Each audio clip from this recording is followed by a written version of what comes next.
Welcome to Pindar Poetry. We hope you learned something new. You start now, cut electrical power and shut the incoming water safety first. Once power is off, open a downstream tap to relieve pressure. This prevents a spray when you loosen fittings. Next, drain the pump housing to roughly 1/2 inch above the outlet so parts don't float away, and place a clean container under the joint. Make sure you have an adjustable wrench, pliers, and the replacement check valve ready. Then loosen the union, or flange, to expose the check valve. Once exposed, you remove the check valve by backing off the retaining nut or unscrewing the cap and pull it straight out.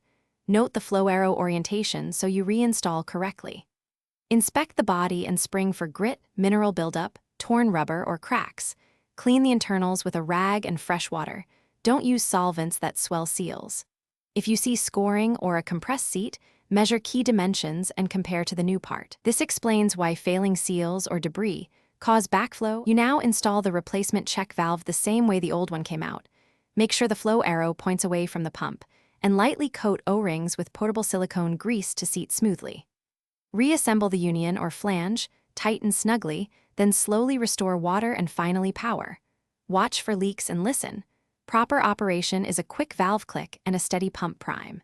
If it won't hold prime or you see leakage, double-check valve orientation, seating, and union tightness, and replace any damaged seals. Thanks for watching. Consider subscribing if we helped you.